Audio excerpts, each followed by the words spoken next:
Mi nuera se fue de viaje de negocios a Phoenix por 10 días. La mañana en que su auto de alquiler desapareció a la vuelta de la esquina de nuestra calle, mi hijo, que no había dado un solo paso en 6 años, entró a la cocina, se agarró a la encimera con ambas manos y me dijo que teníamos que salir de la casa antes de que ella regresara. Se me cayó la taza de café. Se hizo añicos contra el azulejo. Ninguno de los dos miró hacia abajo.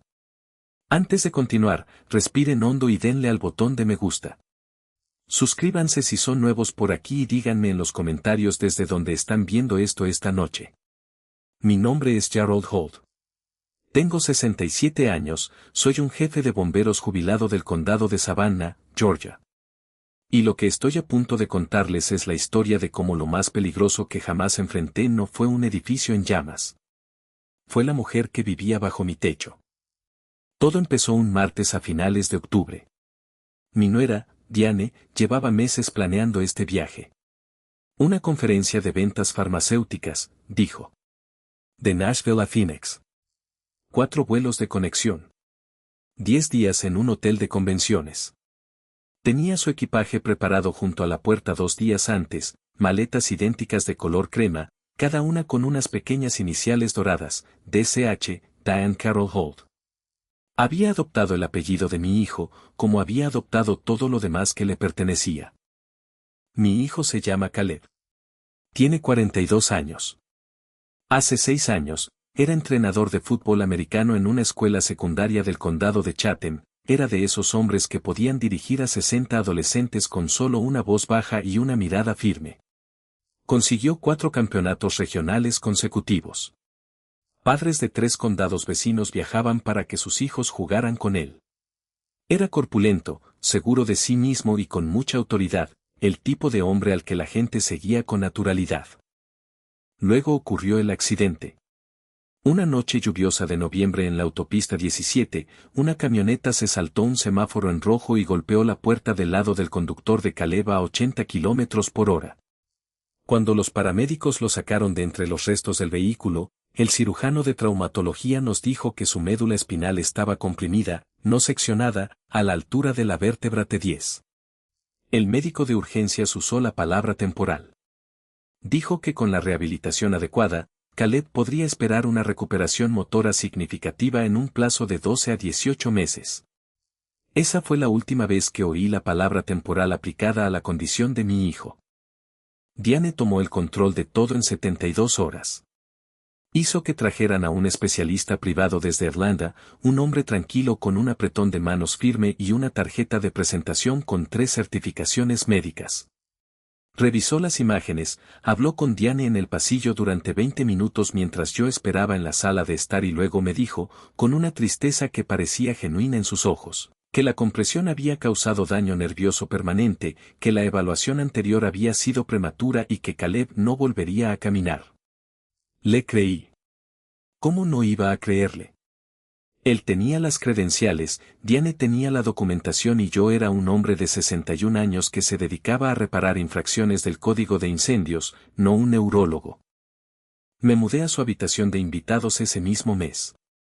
Durante 6 años, mi jubilación significó despertarme a las 6 de la mañana para ayudar a mi hijo a levantarse de la cama, sentarlo en su silla, llevarlo al baño y sentarme con él mientras Diane le preparaba el desayuno con la cuidadosa y teatral devoción de una mujer que quería que todos a su alrededor notaran cuánto se sacrificaba. Ella molía sus medicamentos en su jugo de naranja, una combinación de lo que ella llamaba estabilizadores nerviosos y compuestos antiespasmódicos, y le entregaba el vaso con la misma dulce sonrisa cada mañana. Siempre estaba aturdido a las 9, siempre agotado al mediodía, siempre dormido antes de las 8 de la noche. Pensé que era la lesión. Pensé que era el duelo.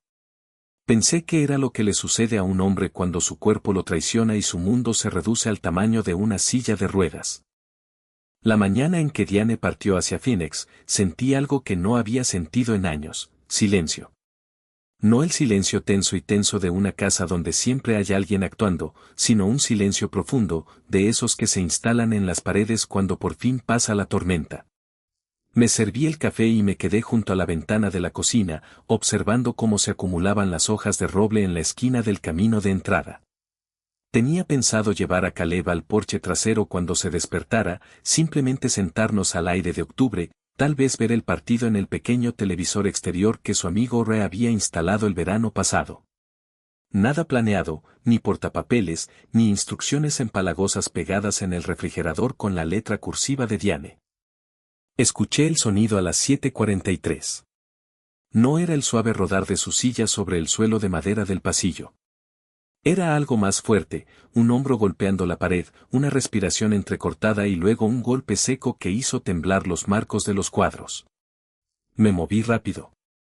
30 años de investigación de incendios me habían enseñado a acercarme al sonido, no a alejarme de él. Doblé la esquina del pasillo con el corazón latiendo a 1000 por hora y me detuve tan bruscamente que mis calcetines resbalaron por el suelo. Caleb estaba de pie. Tenía las palmas de las manos apoyadas contra la pared, los brazos le temblaban como vigas de carga en una estructura que no soportaba ese peso.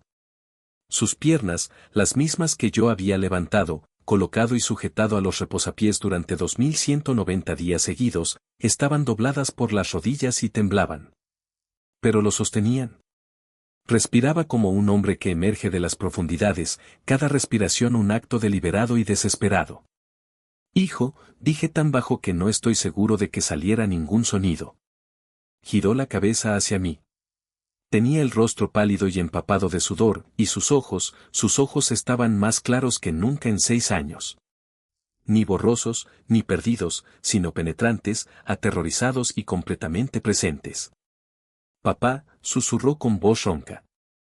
Tenemos que irnos. Ahora mismo. Antes de que se nos pase. No pregunté qué era. Crucé el pasillo en 4 pasos y pasé mi brazo por debajo de su hombro. Era más pesado de lo que recordaba, o tal vez yo era mayor, probablemente ambas cosas. Se apoyó contra la pared, recuperó el equilibrio y juntos avanzamos por el pasillo en una caminata lenta y pesada que duró 3 minutos y se sintió como cruzar un río. Lo subí a mi camioneta. Se desplomó contra la ventanilla del pasajero, con el pecho agitado. No arranqué el motor de inmediato. Me quedé sentada con las manos en el volante y miré el perfil de mi hijo, y le pedí con mucho cuidado que me dijera qué estaba pasando. Habló durante 40 minutos. No lo interrumpí ni una sola vez. El accidente fue real, la lesión por compresión fue real, pero el pronóstico, el daño permanente, la destrucción irreversible de los nervios, era mentira. La evaluación inicial del médico de urgencias había sido correcta. De 12 a 18 meses de rehabilitación específica, eso era todo lo que Caleb necesitaba. Diane lo sabía incluso antes de que el primer especialista pusiera un pie en el hospital. Ya había estado en contacto con el Dr. Amer Farkla, el consultor de Atlanta, 3 semanas antes del accidente. Caleb lo descubrió por casualidad hace 18 meses en una carpeta de almacenamiento en la nube que ella había compartido accidentalmente en su tableta compartida. Vio correos electrónicos, fechas que no coincidían, transferencias bancarias que no reconocía, y luego vio su propio nombre en el asunto de un mensaje de una correduría de seguros de la que nunca había oído hablar. No dijo nada. En ese momento todavía estaba muy medicado, entrando y saliendo de la coherencia, incapaz de confiar en su propia percepción. Me contó que hubo semanas enteras en las que no podía estar seguro de que era real. Pensó que podría estar perdiendo la cabeza. Así que esperó. La observó. Y hace 23 días, empezó a tomar su medicamento matutino bajo la lengua y a escupirlo en el desagüe del baño una vez que ella salía de la habitación. La niebla se disipó lentamente, como el cielo después de una larga lluvia. Por la noche, mientras Diane dormía, se arrastraba desde la cama hasta el suelo y obligaba a sus piernas a soportar peso, poco a poco, luego hasta ponerse de pie contra la pared del dormitorio en la oscuridad, temblando tan fuerte que le castañeteaban los dientes, reconstruyendo los músculos que 6 años de sedación química forzada habían reducido casi a la nada. Había estado esperando el día en que ella se fuera de la casa. Apreté el volante con tanta fuerza que el cuero se arrugó bajo mis manos. La rabia que sentía no era de esas explosivas y ardientes. Era de esas lentas y profundas, de las que se extienden por un edificio antes de que se derrumben las paredes. Conocía esa clase de ira. Había dedicado mi carrera a aprender a respetarla. Le pregunté a dónde necesitaba ir. Miró por el parabrisas los pinos de Georgia y me dijo que condujera hasta un almacén de autoservicio en el lado este de Savannah, salida 104 de la primera 16, unidad 34B. Me dijo que Diane tenía una llave en un llavero que guardaba en el bolsillo de su abrigo, pero que no sabía que hacía 3 meses, durante uno de los breves momentos de lucidez que le permitía la reducción gradual de su medicación, él había usado su llave para hacer una copia mientras ella hacía un recado. Conducíamos en silencio. La luz de octubre se filtraba entre los árboles en largos y planos rayos, y yo me concentraba en la carretera, intentando hacerme una idea de quién era realmente mi nuera. El trastero era una habitación de 3 por 4,5 metros con una puerta metálica corredera y una bombilla fluorescente al descubierto. Al abrirla, lo primero que vi fueron 11 cajas de archivo apiladas en 2 filas ordenadas, cada una etiquetada con la letra de Diane. Detrás, una caja fuerte ignífuga del tamaño de un frigorífico pequeño. Caleb sabía la combinación. Dentro de la caja fuerte había documentos que habían trastocado por completo mi comprensión de los últimos 6 años. Lo primero que encontré fue el acuerdo de Caleb. Tras el accidente, una demanda civil contra el conductor de la camioneta resultó en una sentencia de $9 millones.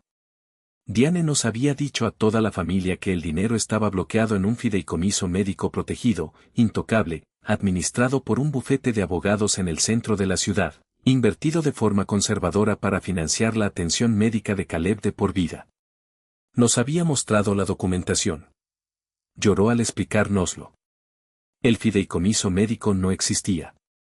El dinero había pasado por 3 sociedades de responsabilidad limitada que ella misma había constituido en Delaware, Georgia y Tennessee a lo largo de 2 años. Lo que quedaba estaba en una cuenta de inversión privada a su nombre. Sus gastos estaban documentados en los archivos, adquisiciones de bienes raíces comerciales, 2 propiedades de alquiler vacacional en la costa de Carolina del Sur, una participación del 40% en una clínica privada de atención ambulatoria en Augusta. Había usado el dinero del acuerdo de mi hijo paralizado para crear una cartera de negocios mientras yo le cambiaba las sábanas y le daba el desayuno con cuchara todas las mañanas durante 6 años. Abrí la segunda caja de archivos y encontré las pólizas de seguro. Eran 4, 3 a nombre de Caleb, contratadas en diferentes momentos a través de distintos agentes, y en todas figuraba Diane como única beneficiaria. La prestación por fallecimiento combinada ascendía a $6,2 millones. La cuarta póliza era diferente. No era un seguro de vida. Era una póliza de incapacidad a largo plazo con una cláusula de prestación por fallecimiento anticipada, lo que significaba que se pagaría una suma global si el asegurado sufría un diagnóstico terminal que cumpliera los requisitos. Al pie de la cuarta póliza, sujeta con un clip, había un único correo electrónico impreso. Era del Dr. Amer Ferkla, enviado 4 días antes de que Diane partiera hacia Phoenix. Todo está preparado por mi parte. La documentación del diagnóstico se finalizará una vez que usted la confirme. Causa: deterioro neurológico progresivo compatible con síndrome de compresión espinal a largo plazo, incurable. Plazo estimado, de 6 a 8 semanas. Avíseme cuando desea proceder. Leí ese correo 4 veces. Luego lo dejé sobre la caja fuerte y miré a mi hijo, que estaba sentado en mi vieja silla de camping con las manos en las rodillas y la mirada fija en el suelo. No va a volver de la conferencia, dije. No, respondió. No va a volver. El silencio en aquel trastero fue el sonido más fuerte que jamás haya escuchado. Mi primer instinto, el que se activó antes de que lo pensara conscientemente, fue llamar al 911, conducir hasta la comisaría, dejar todos los documentos sobre el escritorio del detective más cercano y dejar que la ley se encargara. Eso es lo que haría un hombre razonable. Eso es lo que haría un hombre que confía en el sistema. Pero yo había pasado 30 años investigando incendios. Entendía algo fundamental sobre las pruebas: su valor depende de la persona que las presenta y de la autoridad que las recibe. Si hoy mismo me presentara en la comisaría de Savannah con estos documentos, la abogada de Diane tendría una respuesta en cuestión de horas. Ella tenía el poder notarial médico de Caleb. Presentaría las credenciales del Dr. Firecloak, sus certificaciones, su reputación profesional y una historia sobre un padre confundido y afligido que había construido una teoría conspirativa para justificar la tragedia de ver a su hijo deteriorarse. Una historia sobre una esposa devota que lo había sacrificado todo, ahora perseguida por una familia resentida que no podía aceptar la realidad médica. Y Caleb, un hombre que supuestamente sufría una grave discapacidad neurológica, de repente empezó a caminar y hablar, acusando a su cuidador de fraude. El sistema legal lo examinaría y vería exactamente lo que Diane había planeado, un paciente inestable y con problemas de salud que hacía afirmaciones que su propio historial médico contradecía. Necesitábamos algo más. Necesitábamos que ella estuviera presente. Le expliqué todo a Caleb paso a paso. Él escuchaba con la concentración de un entrenador, absorbiendo la información y pensando 3 movimientos por adelantado. Regresamos a casa. Lo que hice durante las siguientes 4 horas se basaba en 3 décadas de investigación de incendios provocados. Cuando investigas un incendio, no solo documentas la escena tal como es, sino que anticipas lo que hará el fuego a continuación, te adelantas. Tenía 2 cámaras personales para el salpicadero, unidades de alta definición que usaba para documentar escenas de incendios, y un juego de lentes gran angular que guardaba en mi kit de investigación en la caja de la camioneta. Coloqué una cámara detrás de la campana extractora de la cocina, apuntando hacia la encimera donde Diane siempre preparaba la medicación de Caleb. Coloqué la segunda desde la carcasa del detector de humo del pasillo, dándole una vista completa de la habitación y la puerta principal. Sincronicé ambas transmisiones con un servidor en la nube usando mi punto de acceso personal, evitando por completo la red doméstica. Si ella accedía al router o cortaba internet, las imágenes seguirían subiéndose a un servidor en otro estado. Luego fui a la habitación de Caleb y planeamos lo que seguiría, con la misma precisión con la que informaba a los bomberos. Él estaría sentado cuando ella entrara. Tomaría lo que ella le diera, pero no se lo tragaría. Yo estaría presente, leyendo, sin llamar la atención, el mismo viejo cansado al que ella había ignorado durante 6 años. Teníamos 3 días antes de su regreso programado. Regresó en 2. Estaba sentada en la sala con una novela de John Grisham que no estaba leyendo cuando la puerta principal se abrió a las 11:47 de la segunda noche. Diane entró con una chaqueta de viaje gris paloma y arrastrando su equipaje color crema. Y lo primero que hizo, antes de dejar la maleta, antes de decir hola, fue mirar la encimera de la cocina donde estaba el pastillero de Caleb. Sus ojos se dirigieron allí antes de mirarnos a cualquiera de nosotros. Lo noté. 30 años de investigación me han enseñado que lo primero que una persona mira te dice todo sobre lo que más está pensando. Se volvió hacia mí con una amplia sonrisa y dijo que la conferencia se había cortado, una reorganización en su departamento, que lamentaba no haber llamado con anticipación. Parecía descansada, no decepcionada. Tenía las mejillas sonrosadas, los ojos brillantes. Parecía una mujer que había terminado algo, no interrumpido.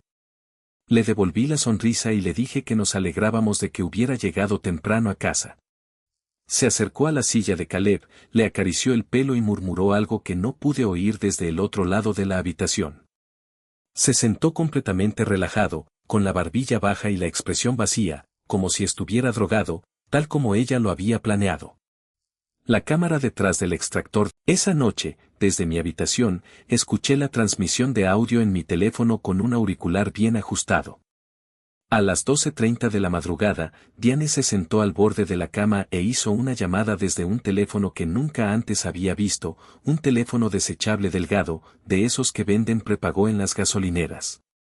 Habló en voz baja, pero el micrófono que había colocado en la rejilla de ventilación del pasillo era lo suficientemente sensible como para captar su voz a través de la pared. Le dijo a la persona al otro lado de la línea que había regresado antes de lo previsto, que todo estaba en orden y que necesitaba la documentación lista a más tardar el viernes. Luego dijo, hagámoslo de una vez. Ya he esperado suficiente. Me quedé sentado en la oscuridad con esa frase presionando mi esternón como una mano. No dormí. A las 4 de la mañana me levanté, me puse las botas y la chaqueta, y salí por la puerta trasera a la fría noche de Georgia. Conduje 40 minutos hasta el edificio federal en Wall Street. La oficina del FBI en Savannah tenía una agencia residente, una pequeña operación satélite conectada a la oficina de Irlanda. Había trabajado con ellos 2 veces en mi carrera en casos de fraude de seguros que involucraban incendios provocados. La agente de turno que me dejó entrar era una joven llamada agente especial Carla Desmond. Tenía la actitud seca e impasible de alguien que había escuchado demasiadas denuncias sin fundamento. Dejé mi teléfono en su escritorio, busqué las fotografías del almacén, los documentos de la póliza, el correo electrónico de Firecloak y el audio de hacía 40 minutos. Escuchó la grabación 2 veces. Luego descolgó el teléfono de su escritorio y llamó a su supervisor a su casa. Lo que siguió fueron 2 horas en una habitación sin ventanas con 3 agentes y un bloc de notas. Les expuse cada detalle, los fondos del acuerdo, las LLC, las pólizas de seguro, el pronóstico falsificado, el correo electrónico del especialista, la llamada telefónica nocturna. La agente Desmond y su supervisor, un hombre corpulento llamado Broward, hicieron preguntas cuidadosas y específicas. No fueron desdeñosos, estaban construyendo algo. Broward me dijo que durante 14 meses, la oficina de Irlanda había estado investigando una red de profesionales médicos que facilitaban el fraude al seguro mediante diagnósticos falsificados. Tenían los patrones financieros, tenían registros de defunción sospechosos. Lo que no habían podido obtener era una comunicación directa grabada entre el médico co-conspirador y el beneficiario que confirmara la intención previa al acto. Yo les acababa de entregar esa grabación, pero no era suficiente para una acusación federal que se sostuviera. Un buen abogado defensor la consideraría ambigua. Ella nunca había usado la palabra muerte, matar o diagnosticar. Dijo, háganlo. Dijo que había esperado lo suficiente. Eran frases, no confesiones. Broward me miró con la expresión impasible de un hombre a punto de pedir algo que sabía que era irrazonable.